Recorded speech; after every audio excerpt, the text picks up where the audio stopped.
See, you the ops, yo. Yeah, okay. All right, y'all ready to start? Yeah. All Yeah, right. we can start. What's going on, y'all? This is a highly advised podcast. Yo, You got What's Lau, up? me, What's up? Spence. yo, last We're but all here not today. least. Yeah. So I'm not sure if y'all heard, but UFC 29 has been canceled. Mm-hmm. Yeah, bro. That shit is. Yo, I knew that wasn't gonna happen, yo. It was too I good thought to it be was true. actually gonna happen, man. Like honestly. The pieces were falling apart, bro. Like I was hopeful, but the pieces were falling apart slowly. Khabib goes to Russia. He can't leave Russia now. Now there's still Dana doesn't give out a location. Then it's yeah, we'll get Justin Gaethje to fight him, which I think would have been a good opponent, but it's like it was just seemed real scattered. I I don't know think why. It just seemed like it was falling apart. that's a dangerous fight for Tony Ferguson to even take. Like to think Why that is he that? was like, say it again. I said, why is that? Because like I don't feel Justin Gaethje's a dangerous opponent for most people in the 155 division. Like I don't think that. Don't get me wrong. He doesn't I win do the past think 3 rounds. I do say it again. He can't. Justin Gaethje even came out and said, "Yo, I don't typically finish fight. My fights typically don't finish by decision." He's like, either I finish the guy finishes me. Right. Just, So I think he's dangerous just because of the way he fights. Like not necessarily like I'm not gonna say he's the most dangerous of dangerous people he could have fought, but I mean there is a chance that he could have lost that fight. yeah, Tony Ferguson gets hit a lot, and Justin Gaethje happens to be good at hitting people. yeah, but You're right. I think Tony would have smoked him by the second round. Mm. yeah, I think Tony. I'm not gonna say he would have smoked him. I, I think if he would have smoked him, I think it would have been like in the fourth round, in the championship level rounds, because like watching Tony, like, and I was just watching some of his highlights over like the past week or two, and from like his old fights, the type of pressure that he's gonna be able to put on you, like when you have that type of style where it's like, yo, we either I get knocked out or the guy gets knocked out, you're exerting a lot of energy. So imagine trying to do that with a guy that's doing like these barrel roll shots for ankle picks. Like you're gonna have a long day. It's gonna be a long day and you're gonna be gassed. I think Justin Gaethje would have had a better chance than Connor personally. I don't know about all that. Connor gets Like, but gassed. like Connor I, gets I, gassed. I don't agree. He does get gas, but I feel like Connor can do more in less time. I feel like Gaethje, man. Like, is he a top five lightweight fighter in the world? Absolutely. Can he beat everybody not named Connor, Tony, Habib, and Dustin Poirier and Eddie Alvarez? Absolutely. But the problem with Justin Gaethje is the guy. It's kind of like what James Vick said. He's really like the Homer Simpson of MMA. I mean, He we saw likes what to. happened to James Vick though. Well, James Vick is he a top 10 I'm guy? I'm just saying we saw what Oh, happened to him. Like, okay, he called him the okay, Homer yeah. Simpson and got knocked out cleanly. Like, He did get I'm just folded up saying. like a he got folded up like a lawn chair, but James Yeah. Vick isn't the guys I mentioned. So Justin Gaethje, him walking forward, it's good against normal lightweight fighters, but when you talk about the best of the best, he has to come up with more of a game plan. And you've seen it with Eddie Alvarez, and Eddie Alvarez isn't the best anymore. And Eddie knocked him out. Poirier took him to school. And you know what I mean? So I feel like when you're fighting the Habibs and the Tonys, you can't just have I'm gonna walk forward and throw these bombs on you, and you're gonna eventually feel this. Even Michael Johnson almost knocked him out. You remember that fight? Yeah, I watched it the Yeah, other day. yeah. So exactly. So I'm just saying, like, Justin Gaethje, he's really good, but I feel like for him to beat Tony, he's going to need a better game plan because we all know Tony is one extremely crafty. Yes, he gets hit a lot, but until we see it, I haven't seen Tony get knocked out cold. And there's people that have been hitting him with some hard stuff. He's been rocked. Don't He get me has wrong. been. He's been Yeah, rocked. He's been rocked, and he's been dropped. He's been dropped from some punches before, he but has. even then, he's like you said, we haven't seen something that says, yo, this guy, he that whole coming forward, not taking a step back shit is not working for him. Like he's literally one of the top dogs when it comes to that shit. So I think Justin Gaethje would just have a hard time. Like if your whole reliance is on, I'm just gonna knock him out with a punch. Yeah. And this guy is like, yo, I'm willing to fight you for 5 rounds and just drag you out. Like, and shit, he might. To be honest with you, I wouldn't be surprised if Tony Ferguson decided to, if they were to have fought, he would have been like, yo, I'm just gonna drag you into the rounds the same way Khabib did with it was Edwin Barbosa. Yeah, Habib, he dominated. Like badly. Yeah, and he could have finished the fight, or like when he fought Michael Johnson. I'm sorry, I have to do this, but I have to let people know I should win. Like, talking shit to him on the ground. Just give up. He's like, just stop. It's wild, man. I think Tony Ferguson would have won. I just think that at the same time, it's just because Justin Gaethje is a top 5 lightweight. Yes. I think it's a dangerous fight for him to take, only because Justin Gaethje can end the fight, but at the same point in time, I think because it was so late notice, it kind of just evens it out a little bit more than if it were to be like, oh, 8 months out from now they're gonna fight each other. Like if they both have like same preparation, I say Tony Ferguson wins that fight hands down. But you're talking about 2 weeks, a little shaky. You're saying a little shaky for Tony? I'm saying a little shaky. I think it's more shaky for Justin Gaethje, but I think it evens the fight out a little bit, is what I'll say. But he's been training for this fight for like the past few months, right? He's been training for a fight against Khabib, not against Justin Gaethje. No, I thought he was training for either or, because he said, oh well, even then, like, I think okay, like I think it would be more of a harder for on a 2 weeks notice for him than if it was with Ferguson. Then that makes sense. But either way, I still think Tony wins. Whether he wins by the second round or the fourth round, he gets a first round finish. I just think he wins. I think he's the better fighter. And I've doubted Tony in the past before. Like I went against Tony when he fought Kevin Lee. And even so, like when I was watching that fight, Kevin Lee, he showed that he had the stronger wrestling game. He dominated Tony in the first round. In the second and third round, Tony tore him up. He tore him apart and eventually submitted him. So I was just kind of like, this guy Tony, man, he's a lot better than what people are giving him credit for. So I just think that Justin Gaethje is no pushover by any means. You're not a top 5 lightweight and you're a pushover. I just think that Tony's going to be too much for him. That's all I think. That's fair enough. Yeah, you saw where Rose dropped out the fight also, right? Yeah, she said she had like family members dying from the coronavirus. It's unfortunate. I think I correct me if I'm wrong, but I think it was like her father or some shit, right? I don't know exactly. Yeah, that will be sad if that's the case, though. It's weird how this is just kind of touching people in different aspects of life. You know what I mean? Like just different things around the world are changing and whatnot, and we're just kind of dealing with it. I've been sitting at home playing Doom Eternal for the past week and a half. I know Lau's been playing Final Fantasy VII. He's really enjoying that apparently. Yeah. See, I've been like, for me personally, I've just been like dealing with more like cooking and shit like that. And like watching old fights, like, and watching just different techniques just to get my cooking better. But like fucking I'm getting back into the swing of working out. I'm like, that's what I've really like kind of put my focus into, like just getting work done, just kind of like doing things I didn't have the time for and like working out more. Yeah.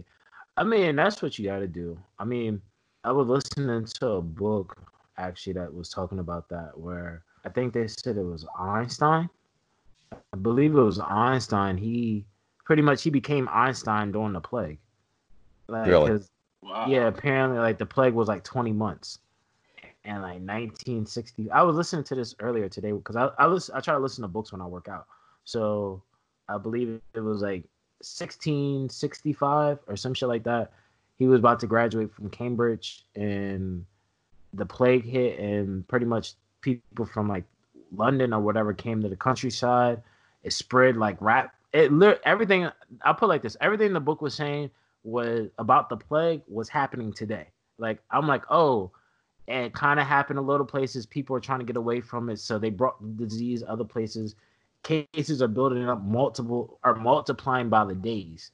Not even one or two more. It's like multiplying by 2 or 3 exponentially. So during that time, a lot of people found themselves, because it was about discipline and all that shit, and they were just saying how like with him, because he was supposed to graduate from college, he ended up taking that 20 months instead of being bored or whatever, wasting his time. He literally just dedicated those 20 months to just learning about math, physics, science, and all of that type of shit. Because I think it was either, I believe it was Einstein, because he's like the father of mathematics or some shit like that. And like all of this stuff he discovered in that 20 months. And he was just a regular person before the plague, and then after the plague, he was considered like this genius.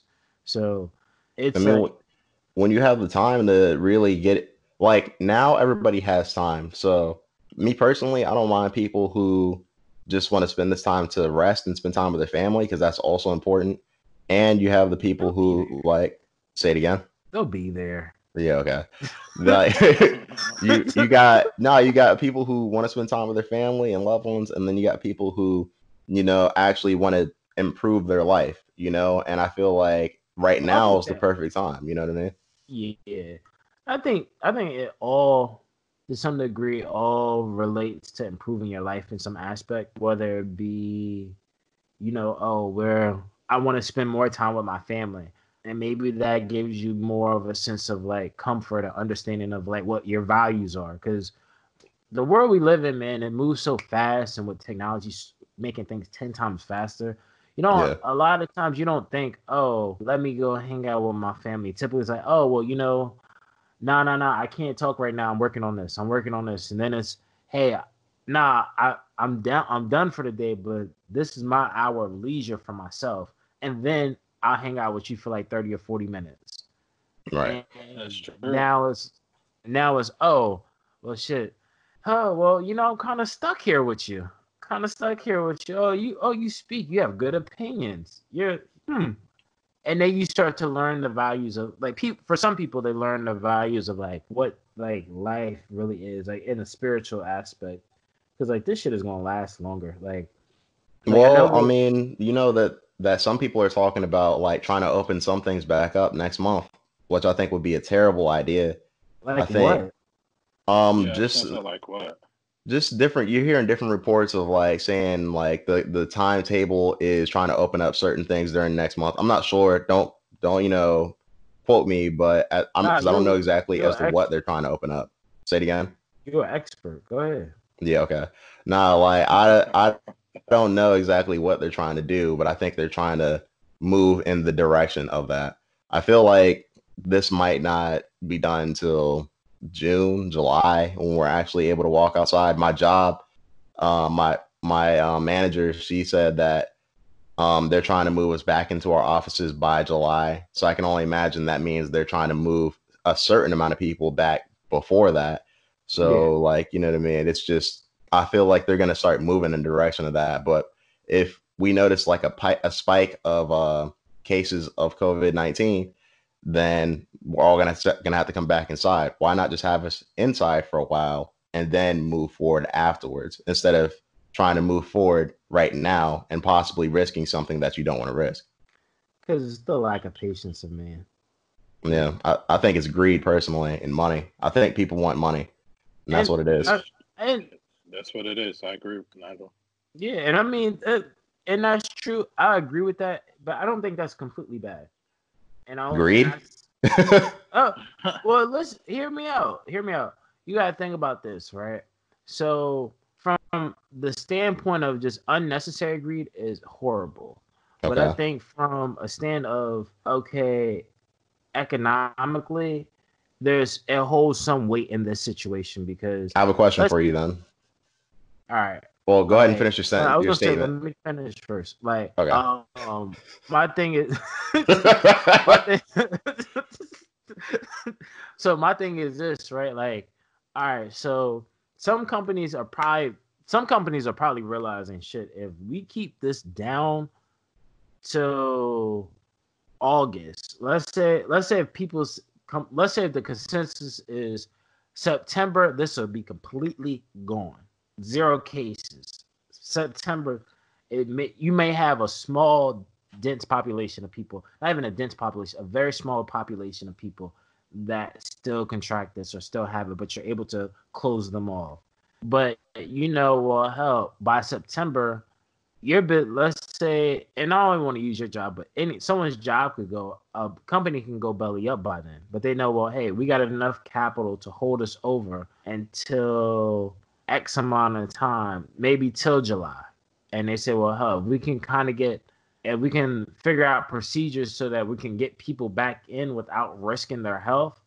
That's probably from that standpoint of companies don't want to close. And yes, it sounds greedy from a money standpoint, but also they're saying, well, if we're able to get back, then that means we're able to keep jobs. So that means we're able to keep paying people. That means people don't end up having to worry about foreclosing their homes, missing out on shit, or not being able to put their kids in school, or whatever the case may be, whatever the financial circumstances could be for their employees and for themselves. So I think that's partially part of the issue, because I think most companies are going off government mandates right now.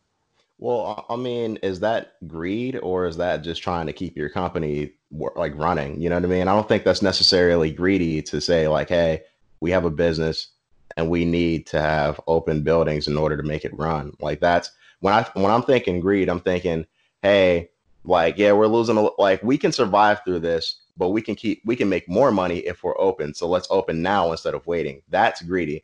If you're saying, hey, Yeah. we need to open to survive, then that's just a survival tactic. You have to do what you have to do. That's different.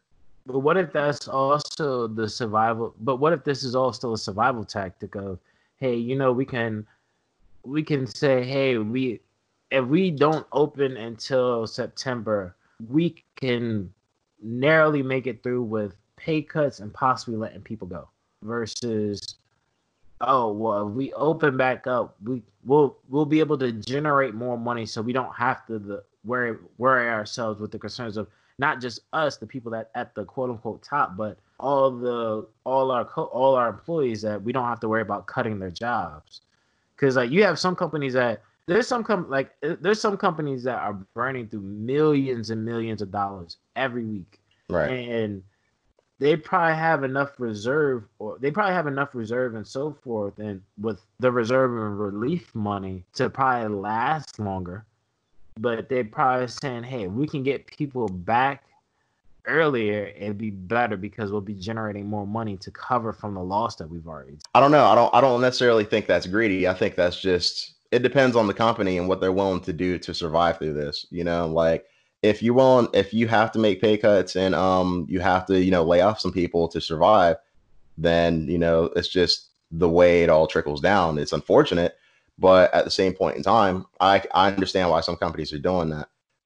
And to me personally, I the what defines this situation as greedy is saying we can make it through here, but we're going to do something to generate more money because we want more money. Like to me, that is greedy. Like you're getting money in excess. Like if you can get through here without all of that other nonsense, then what is the point of opening up when you can keep people safe? If you can afford to keep your people safe, then why wouldn't you? Unless you're Right. just a greedy person. Right, and I True. mean, I can agree to that. I guess to me, I always try to look at things from I guess playing the devil's advocate in that sense, where it's like, from an employee standpoint, it's no, this is like y'all just want. To me, from an employee standpoint, I would just say like, oh, you just want more money. But looking at it from a like if it was my company, right? I may have enough to get by between now and then, but you also have to forecast. You can't just think about, all right, well, if they said, let's say this is going to be over. Let's say if the consensus says it's over by September. and you say, well, I got enough money. We should have enough money to get us through till September. Maybe lay off a couple people, cutbacks on salaries. But then you say, well, hell, if we open back up for a little bit of time or start bringing people back into the company a little earlier, and what some could deem premature, this money allow us to get through for this could help generate more capital for us in case we do have to shut down again for it to last us for another 6 or 7 months. You know what I'm saying? Like, because like at the end of the day, from like when you work, I think, and this is because I don't own a business or something like that. I don't solely own a business. That's where all my revenue comes from. But like, I know working somewhere, I'm thinking, yo, this is BS. Like, I shouldn't be out, blah, blah, blah, blah, blah. But in the same aspect, when you think of the long term of, because most companies don't run off of a 6 month or 1 year plan. They're thinking 5 years, 10 years down the line. Okay, Right. What's happening now, how does it impact us 10 years from now or 5 years from now? Like, and that's what you have a lot of companies thinking, like, once this whole thing is over, you have companies that some businesses know they won't open back up. You have other businesses that know, shit, we may end up opening back up, but when we open back up, we probably have to do job cuts versus, hey, well, and they may be able to sustain keeping all the employees paid now, but they know in the long run they'll have to cut jobs. Maybe not in 6 months from now, but maybe in a year or two from now, there's going to be a job cut because of the financial impact that this situation holds on the company. And I think that's just where that standpoint comes from for me, where don't get me wrong, is very risky. And if there's an option to keep people out of the office, keep them out of the office.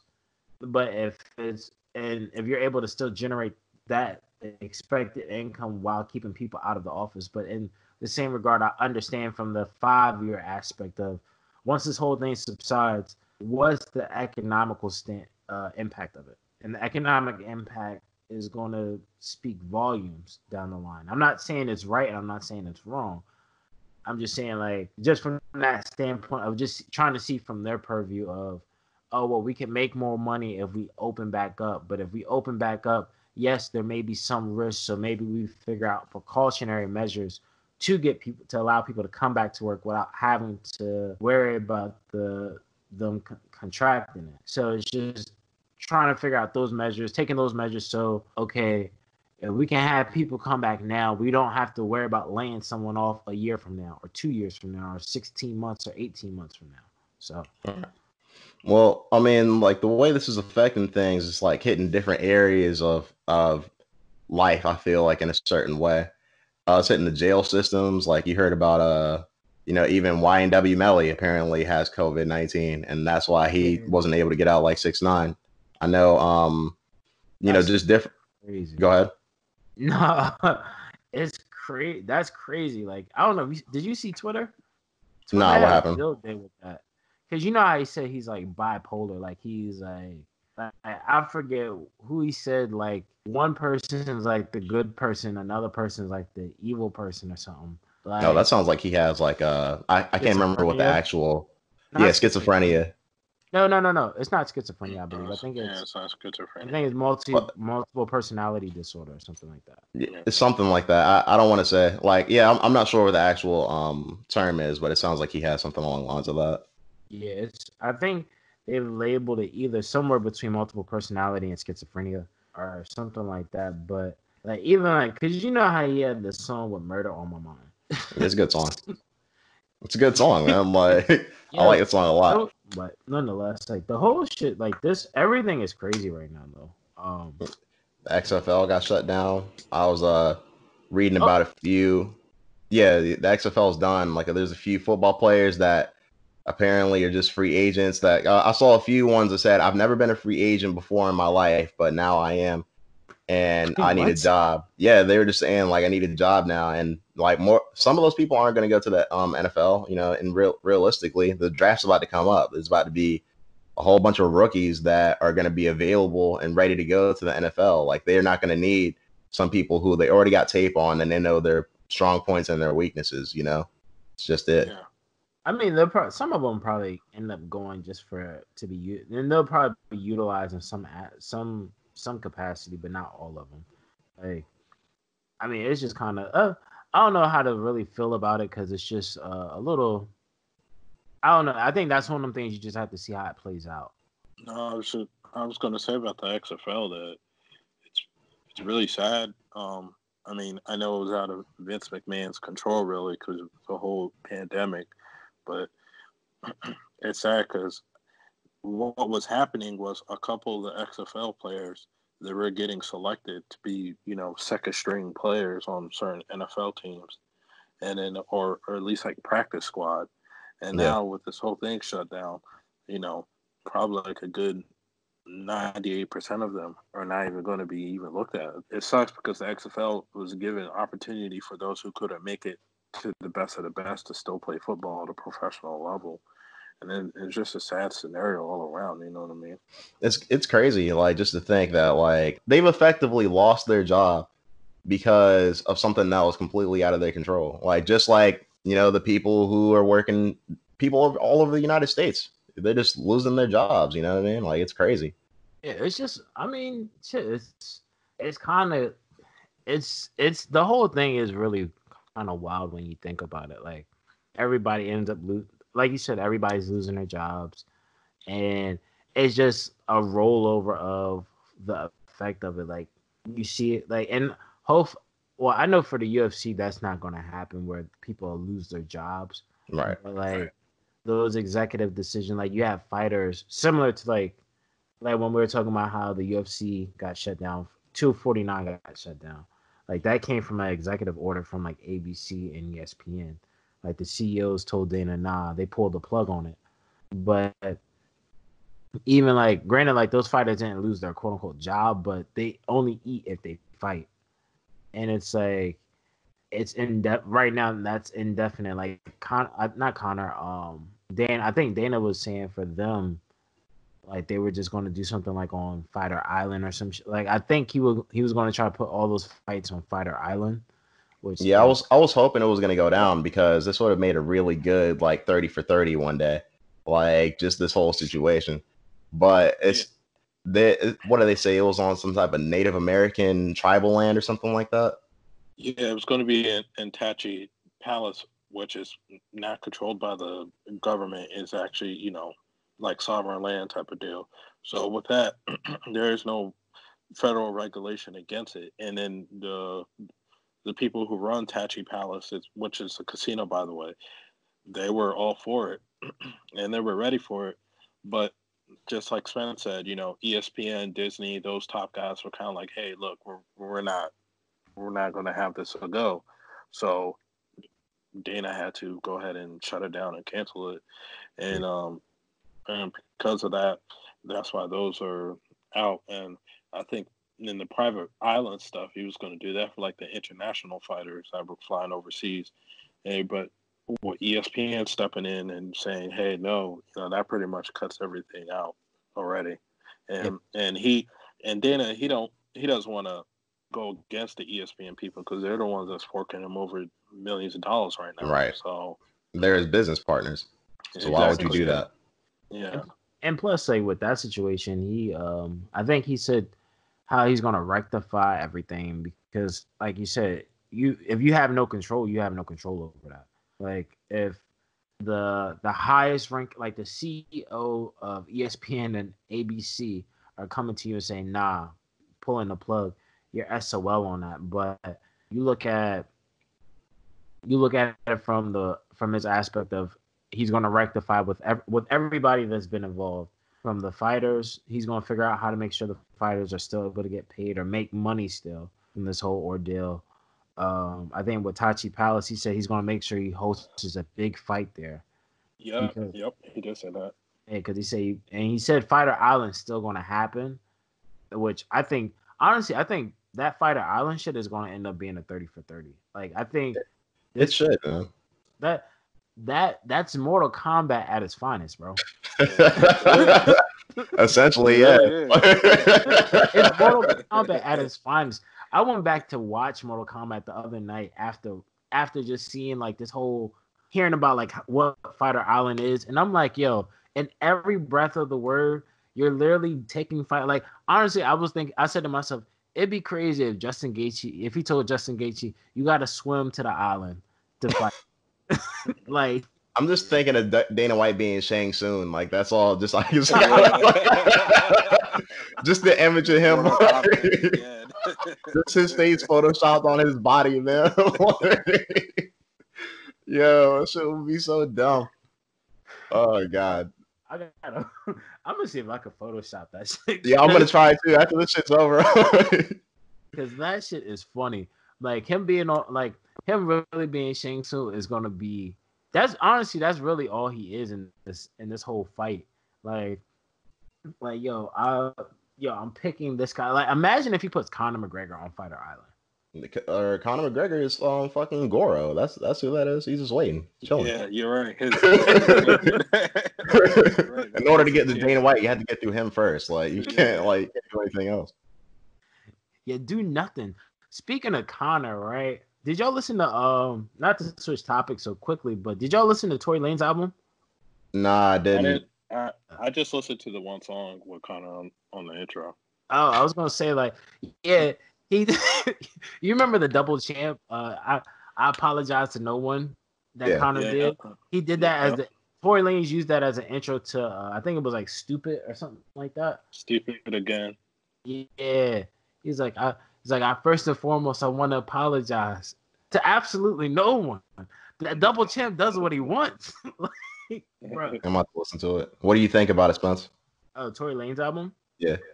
That shit is fire. Like, yeah, it's fire. Like, it's compared to like a lot of mid that's came out, like from artists that I was expecting, that I was waiting to listen to. Tory might have one of the best albums that I've listened to so far. Granted, that's a couple spins, but I'm a little surprised that we haven't been seeing like a decent amount more like albums and projects dropping from like well-known artists, because this is the time to do it. Maybe they wouldn't have the time to actually put the finishing touches on. Maybe some things behind the scenes didn't happen the way they want. Maybe they're not trying to use right now to actually promote their album, but it just seems like kind of a opportunity for many people who would want to put out their albums and get a lot of buzz, because nobody's doing anything to do it. Yeah, but I think it would be hard though, because you got to think about like a lot of artists. Like, let's say artists are making videos and all. Let's not even making videos; they're making music, right? Right. Like you see, like the Tootsie Slide song. Right. Drake does a Tootsie Slides the video for in his house, like right. And I'm not gonna say him necessarily, but. Or like you look at Jeezy where he did like his video in the grocery store. like I think those high budgeted artists, it's hard for them to really run a campaign, because at the end of the day, let's say you hear let's say there's 3 or 4 great songs off that album, of any album you listen to, off a Kendrick or Drake album, for instance, right? Do you really want to see the videos? Like, you eventually want visuals to it. You don't want to wait like Fabulous does, where he drops the visual 8 or 9 months or a year and a half later. You want the visual like pretty soon, because the way consumers are. So it makes sense to drop the music, but to just drop singles, but to drop a project and you want to have visuals and everything that goes to it, it's going to be hard. Plus, think about it. Like, if you don't want your music to die out too fast sitting out here. Like, I think it depends on the level of artist, and I understand what you're saying, but like for like a Drake, Future, and Fabulous, because he does have a name in the game, it is smart, for you to have like visuals to like, expand upon your releases during this time of pandemic, right? Like, if we weren't going through a pandemic, they would have to drop a visual, you know what I mean? I feel like, well, no, not necessarily. Like Drake, I don't think he had a video for anything off of More Life, really. And at that album, you know, it kind of carried itself. You know what I mean? And he didn't drop any visuals for that. And the song with 21 Savage, that didn't make the album. Now it was supposed to, but it just never got on there.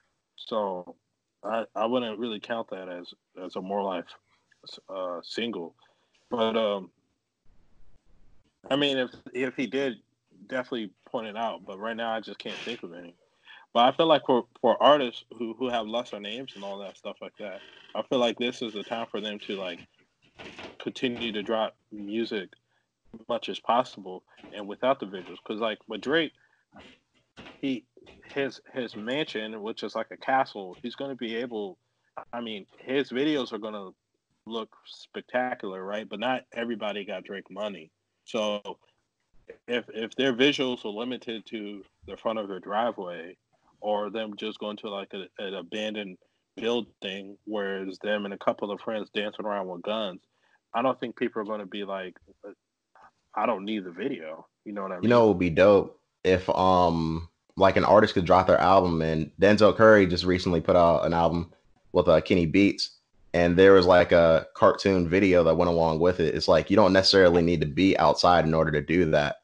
Like, you know, you can really get creative and, you know, just do something different like that, and that would work perfectly right now. Maybe you guys seen this. I haven't seen this, but I always wanted for an artist to drop an album, but right along the side of the album, they drop like a video for each song on the album, where they could come out with like a I don't know, a Blu-ray version of the album or DVD version of the album. And I'm not talking about like R. Kelly Trapped in the Closet type shit. I'm talking about like, let's say Jay-Z, Reasonable Doubt, but every song off of there, he had a video for it. So if there's Didn't Beyonce do that? For Lemonade. Like I thought, I can't remember the name of the album, but I'm pretty sure Beyonce had a visual album to go along with one of her albums, if I'm not mistaken. Yeah, but not a rapper. The rapper hasn't done it. Okay, well, I think who is a rapper I think that's done that before. Yeah, I don't know. That's what I'm saying. But I think it'd be cool if a rapper or more rappers would do that. You know what I mean? Because I feel like that helps become more creative.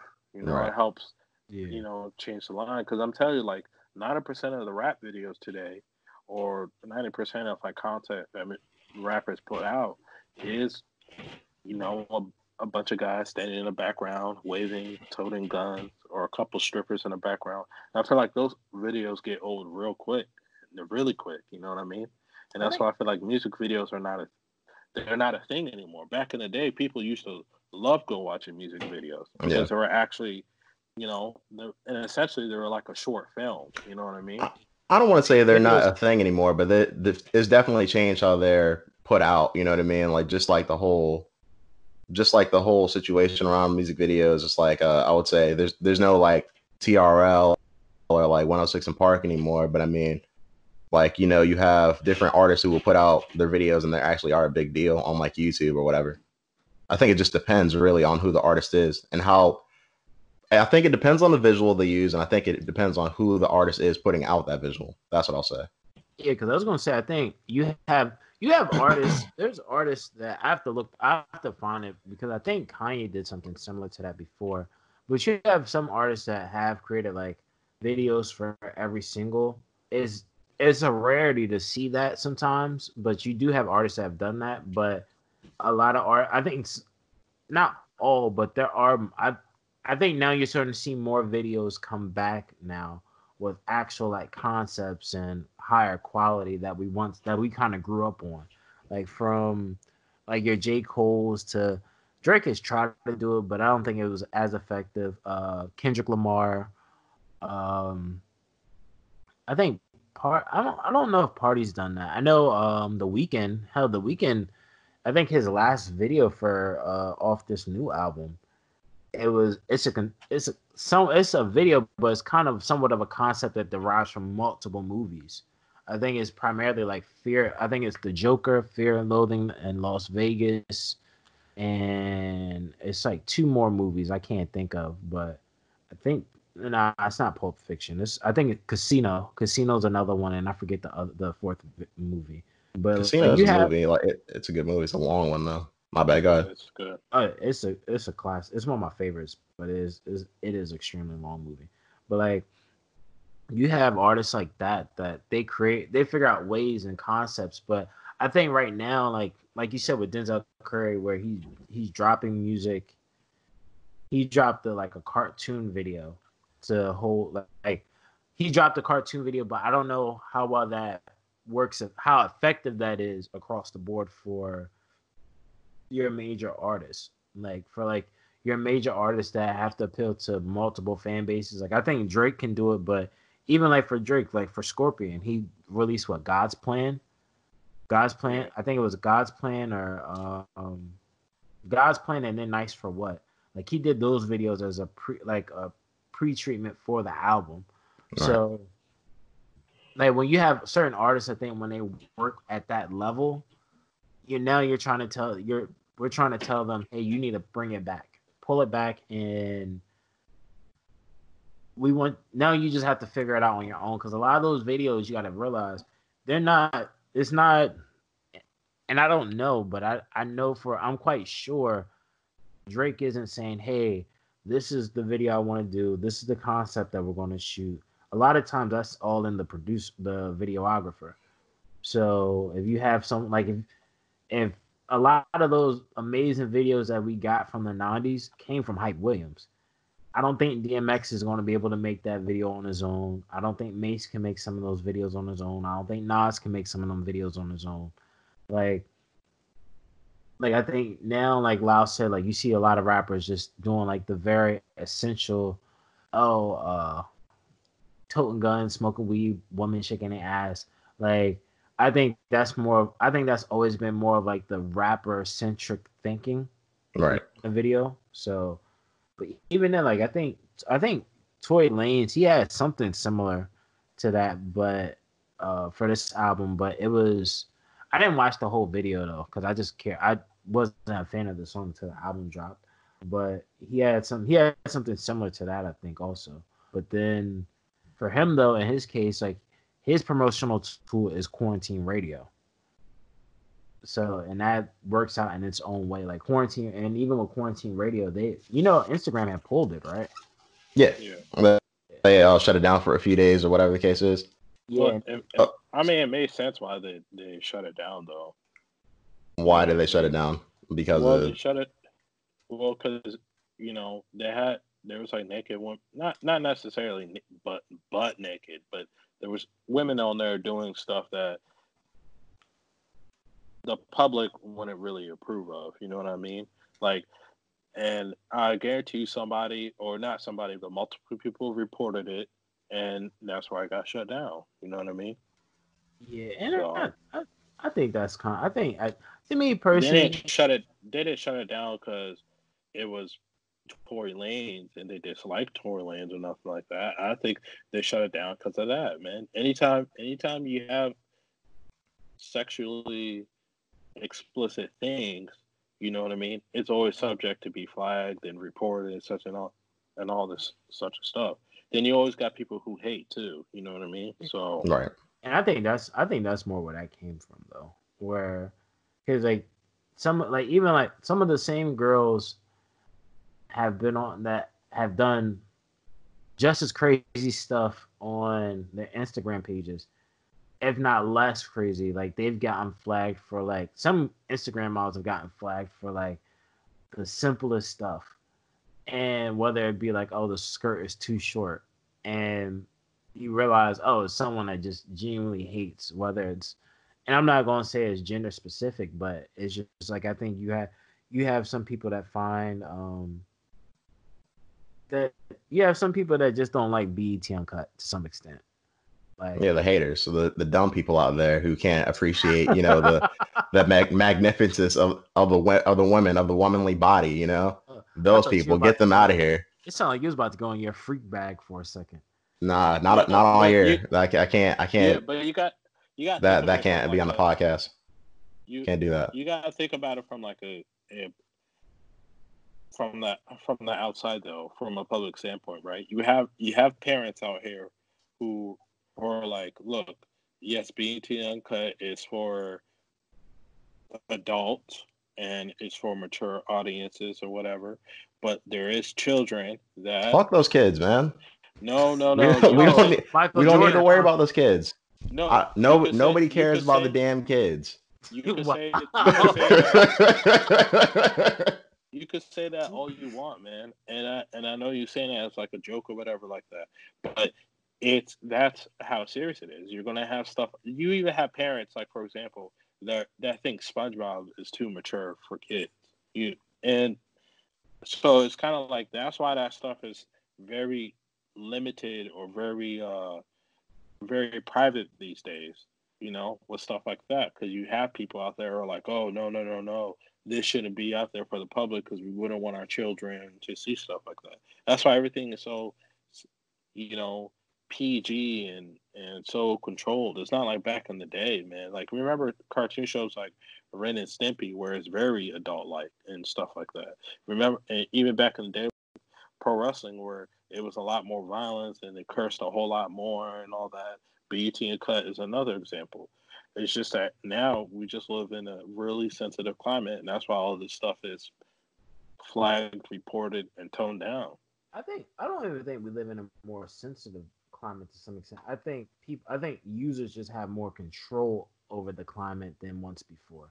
Like, 'cause you have like you said, like there's a lot of truth in that where, oh, I don't want my kids seeing this, I don't want my kids seeing that. But like even like for me, for instance, like my mother, like I had to me, I thought my childhood was fun, but my mom was strict to some extent. Like I wasn't allowed to listen to like she on her own will, she wasn't gonna allow me to like listen to any music that wasn't unedited. Like I had to listen to like I didn't listen to like Get Rich or Die Trying. Like I listened to that when it came out, but the song Heat. Yeah. Like Yeah. I didn't listen to that till I got till like years later after having the album because it's not That was on. like my favorite song in fifth grade. It was kind of crazy. What? Yeah, man. Like out in third grade, I would walk to school listening to Eminem, and like in fifth grade, like Heat was my favorite song. Yeah, for sure. Why? Yeah, like that because man, I like the violence. Bro. I just like the way it sounded. It sounded cool, man. Till your brain pop out the top like Jack in the Box. Like, what type of kid won't like that? Like, Keep thinking I'm candy until them guns come out. It's like, yo, that was my shit, man.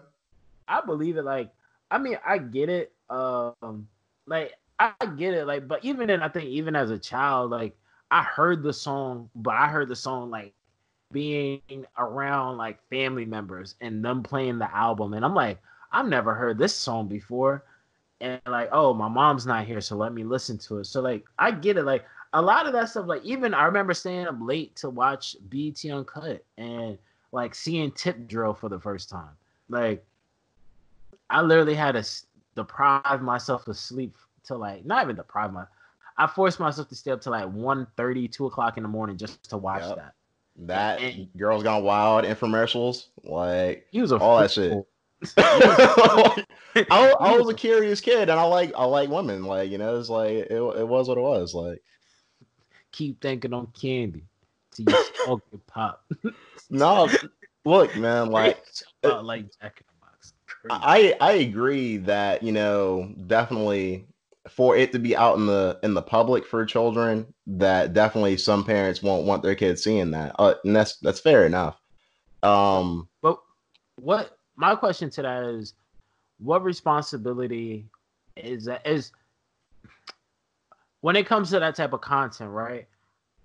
How much onus is getting put on the parent versus the parent just saying, instead of blocking it out, instead of trying to taking the measures to block it out of the child's purview, instead of that, they're saying, oh, let's just let's just report this stuff so it's just never seen by anybody. You know what I'm saying? Like I think there should be, because even like on Instagram and all social media apps, there's parental measures that you can take from my understanding of, oh, this is above 18 content, or oh, I'm a block such and such, or I can see what my child is looking at on these social media platforms. Like, how much of that goes to them versus like, oh, like someone that's 30 years old shouldn't be able to watch Tory Lanez's quarantine radio. Like, how should a 30-year-old not be allowed to watch quarantine radio because there's a chance that a kid may see it because the parent didn't take the proper measures, or how much of that should be on, oh, if the parent takes the proper measures, there's a smaller likelihood that the child will see it. Wow, since you're the person with the kid here, you mind answering that question? I don't put any parental blocks on anything. I just tell no, I don't. I really don't. I told my daughter, you can't watch this, you can't play this. If she asks why, I explain on why it's bad, and that's the end of it. And I don't try to sugarcoat stuff. You know what I mean? And I feel like sugarcoating is the worst thing you could do for your child, because when they grow up, they're going to have they're going to be shocked. You know, Right. But at the same thing, things are appropriate for certain ages. I'm not gonna, when I play Mortal Kombat, my daughter's not watching me play Mortal Kombat. You know what I mean? Right. But if I'm playing Street Fighter, yeah, she can watch that because there's nothing wrong with Street Fighter, right? Except it's people fighting. If I'm watching The Irishman, I'm gonna make sure that my daughter's not around when I'm watching The Irishman. You know what I mean? But if I want to watch Aladdin or not even something like Aladdin, but if I'm watching Spider-Man or something like that, yeah, she can watch that. So I just feel like you can say it's more or less on the parent and how they control their household, but there's no standard when it becomes to the parent. You know what I mean? Like, I think the only standard is, can you provide for your child, and can your child be well taken care of? You know what I mean? To the best of your abilities. Other than that, on how you raise a child, I don't know, man. There's no standard to that. So I feel like certain parents think what their kids shouldn't do and should not do. I may agree or disagree with that, depending on what it is. You know what I mean? So Right. there's certain Well, parents who think kids shouldn't be watching TV completely at all. But so I don't. That one is to pinpoint. I mean, it's hard to pinpoint a specific answer for. Well, yeah, and I agree to that. Like, I think every style of parent, there's no correct style of parenting at the end of the day.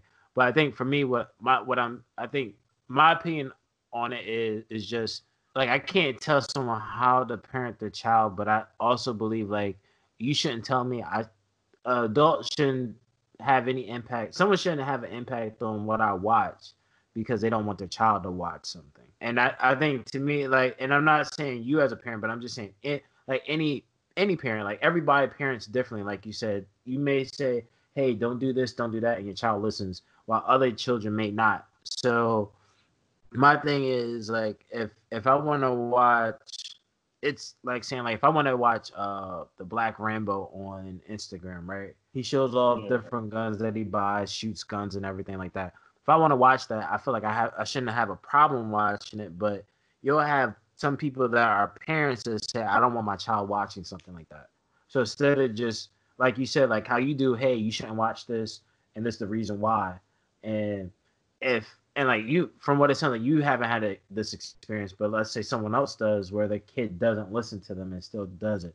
Like, at that moment, you should figure out a way to block it out so that your child doesn't watch it. But you shouldn't report the page because, so I can't watch something because you don't want your child to watch something. You know what I'm saying? Like, I respect it at the end of the day.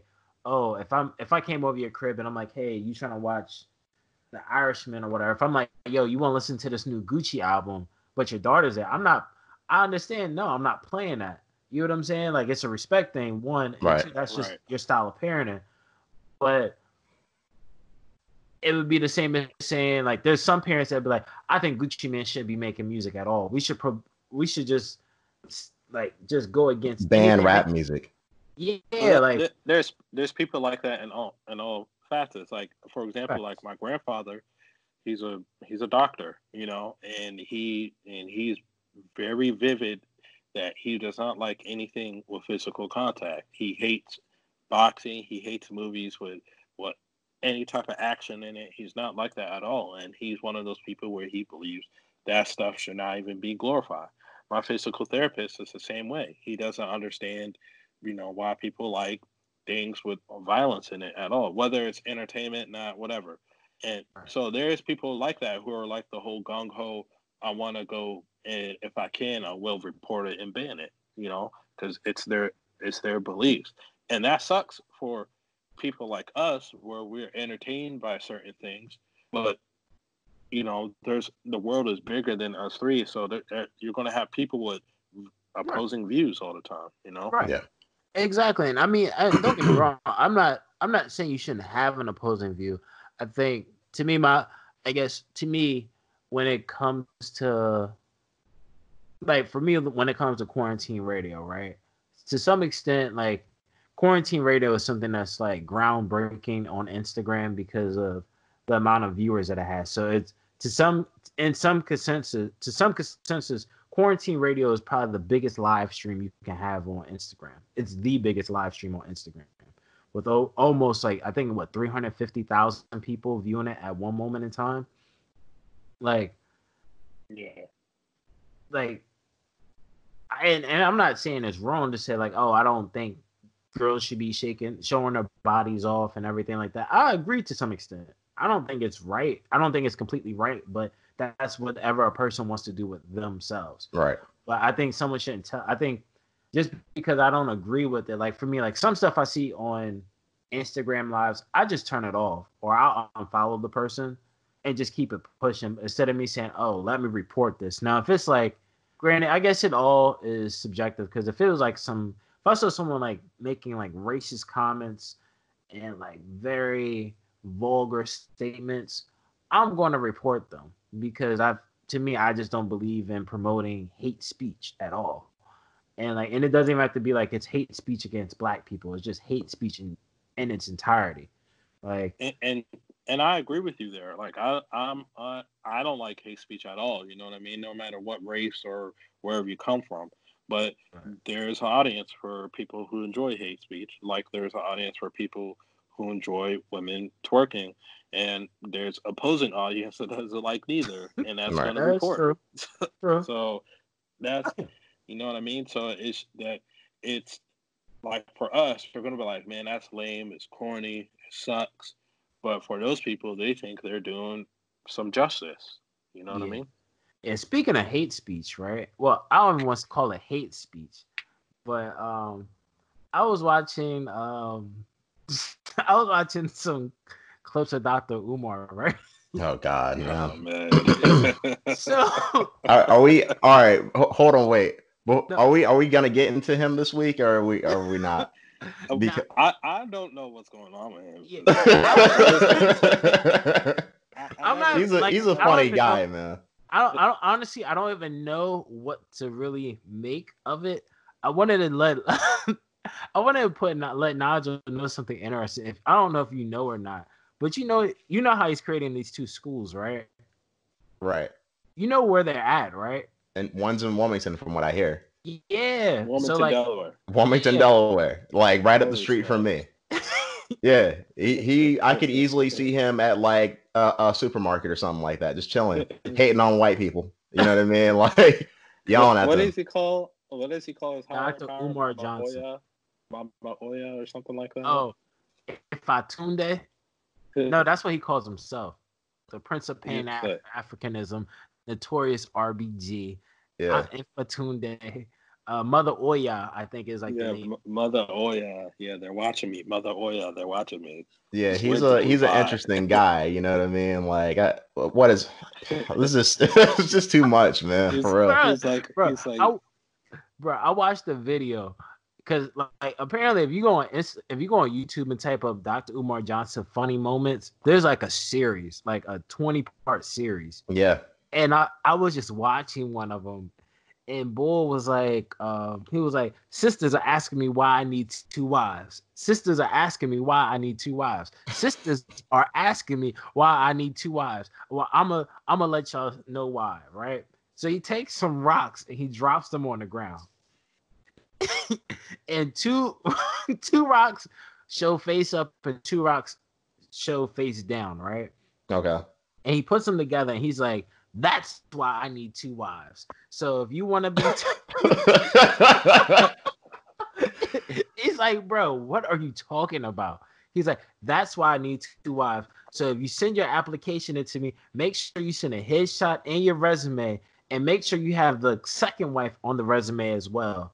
And I will pick from the two. And you better be bringing something to the to this operation. What was he just like? He was like, I want to see him on Joe Rogan. I don't think he'll ever be on there. I don't think because like I don't think what is well, one, I don't think Umar would ever go on Joe Rogan's platform, but that's for one. But it's like for one particular reason. Yeah, because he's a white dude. You know, he's not gonna lower himself to going on there. You know what I mean? Like, which is go ahead. It's just crazy to me. Isn't his the mother of his child, like is she white or is she just a lighter complexioned woman? I believe from what it looks like from that picture, it looks like she's non-African. Right. Yeah. Right. She's not black. That's what we all know. Yeah. But see, for him, but that's the thing for him. And like to me, it's like, yo, I have no bearings on how anybody lives their life. Right. First of all, it's like if you are in an interracial relationship and you're happy, I'm happy for you. It doesn't take any way. It like your orientation and what you like takes nothing away from you as a person. But like with him, he's like, if you're non-African, you can't come to the like. He's just his mental is just so unbelievable, and like what you said, like with the baby mom stuff. Like I think his baby mom is non-African, and it's like, yo, my cousin was saying like, yo, that's probably where it comes from. He probably got his heart broken by some non-African woman, and probably after that was just like who he became. Like you could tell a lot of it stems from. I believe a lot of it stems from his childhood, like his upbringing. Like I watched a video of him telling people they may have to put their kids down. Like, Jesus, man. Yeah, because he said they're thugs, and I've talked to the thugs before. He's like, once you let the thugs know you're not afraid of them, they don't. You can have a conversation, but he's like, some of them people we can't save. And I'm like, bro, what? He's like, some people. He's like, I know y'all hate to hear it, but y'all gonna have to put them down. I'm thinking to myself, this is. And like when I saw that, I was like, yeah, I gotta just turn this off because it's like it's hate speech, like. And that's why I said like, yeah, like it, like, and it's like in my mind I'm saying, yo, bro, it's like, yo, you're literally asking for genocide amongst people that look like you. It's genocide, period. I'm not even gonna say people that look like you're just asking for genocide to push forward your operation. And my shit. Go ahead, my bad. No, go ahead. My shit that I thought was funny when he was just like, only natural haired women can come to the conference. Only natural haired women can come to the conference. He's like, black women with natural hair. Only natural haired women. And had the nerve to say, yo, you don't have your hair any other color. And I'm like, bro, don't you know black people have hair that isn't just jet black? You have women with sandy hair. You have women that naturally have sandy red hair. Or like I like my grandmother. She was a lighter skinned woman, but she had sandy color hair, and that was natural. That wasn't like her hair wasn't the color of my beard. Like I think there's a whole conversation that could be had about that, man. Yeah, man. He's just well. Should we save part of that for another day and maybe kind of wrap things up? Yeah. Let's wrap things up, but I just want to let you know, right? I was watching one of his interviews. Oh, God. Because I'm not going to hold you. There's some things that he says in terms of progression. It makes sense, but he creates a fallacy behind it, through like this lens of his own his personal objectives, right? Right. But someone asked him about like, so what's the, because he's big on the donation shit. Someone was like, yo, what's the ETA for the school? He was like, there is no ETA currently. He's like, the ETA will be made once you guys start giving me more money. So Oh God. Yeah. donation. Tell him about the one video you showed me where he got a donation. Yeah, bring it up. Hold on. You talking about the girl? Yeah. Yeah. Okay. So Bull is saying some nut shit. He's like, yo, so he's sitting in his car. For one, before I get to that, if you look at any of his videos, he's either in a car, a hotel, or a library. He's never in the comforts of his home, really. So a lot of people speculate that he may be homeless or he's in a park. Like, Okay. so he's sitting in his car on his Instagram live and he's telling people, yeah, make sure you send your donations and all of that, da. So he tells this one girl, he's like, I want to thank you. He's like, you sent me 10, but next time send me 20. I'm sure that's all you had. He's like, I'm sure that's all you could afford at the time, but send me more. Next time, make sure to send me more. It's like, send me something. Send me more than that. That's just probably all you could scrape up. Like, do you think his claim to fame is like, in a sense that this is kind of like partially an act and he's just getting money off of people? Nah, I don't think that, because he's been on the Breakfast Club, what, 4 times? Really? Yeah, I know he's been on there a couple times. Yeah, he's been on. They're doing it to entertain his nonsense. They're not doing it. He's not. Nah, he's not a dumb guy though. He actually says some smart things here and there, but at the same point in time, it's you have to take that and him also being greedy with money and saying some wild shit on the side. You know what I mean? Yo, like, boy, he's the one that said in order for them to kill Bill, they had to free Mill.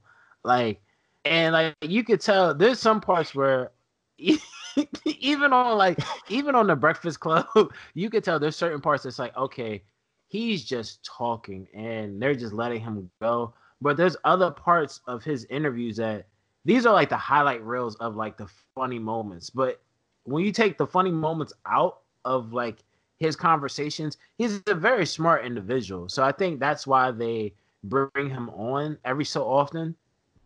So, because I think he was on there, he's been on the Breakfast Club from like 2015 to 2020. So, but I think he gets a little, you can tell what type of guy he is, long story short. Yeah. And like his whole thing is donations. What was the quote I had? He said something like, he's like, I'm giving y'all all my wisdom, but where's my donations at?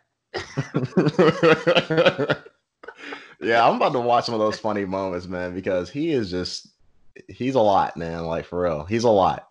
Facts. Like, he's entirely too much. Like, but I would definitely say, like, before we close out, I would definitely suggest people like check that out.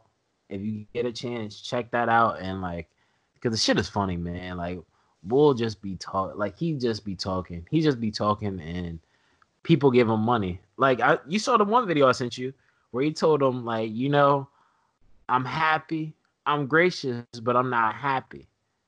And something about when someone would die from police brutality, they were able to get that cop a lawyer, collect $300,000 in 3 weeks. He's like, I've been running this for a couple of years now, and I've only gotten $200,000. He's like, what's the problem with y'all? Y'all acting like, he's like, y'all give and act like y'all done. Y'all not done. Y'all need to keep giving me more money so I can get the school open for these kids, for these boys. Only $200,000. Only. Like he said in the meeting, he was like, if y'all don't like it, we can step outside. It's ridiculous, man. Like, he's definitely one of them people that I ain't gonna really get into, but he's definitely like one of those quote unquote leaders that run this shit like it's a movie. Right. Nah, that's crazy. Yeah. But I would definitely suggest the listeners check that out if you get a chance. Like, all right. Anybody got any donations? More donations. Is that your closing words? Yes. Donations. donations, more Donate a donations. like to us. Shit. Follow us on Instagram and follow us on Twitter. Follow us anywhere. If you happen to be listening to this and you have some type of social media account, donate a like, donate a follow to us. Donations, more donations.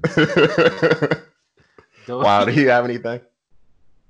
Yeah, just everybody continue to be safe. Everybody pay attention to what's going on the news or whatever. You know, especially for those who are waiting on that stimulus package or what. Just follow us on the Highly Advised podcast. Follow us individually. Feel free to ask us any questions or feel free to give any input if you feel like, you know, it should be given. Nothing crazy or, you know, well, we'll take your head off, but other than that, we're cool. Edit that out. More tune for your head top. Yeah, All right. but I think yeah, that's it though. Hey, yo, to follow up with what my co-host said, when you get your stimulus pack, donate that. You know what I'm saying? the whole thing. Yeah, like you donated acting like you gave acting like you done. Donate that, yo. Donation. All right, y'all. I think it's go. donations. That's the name of the episode. Yeah.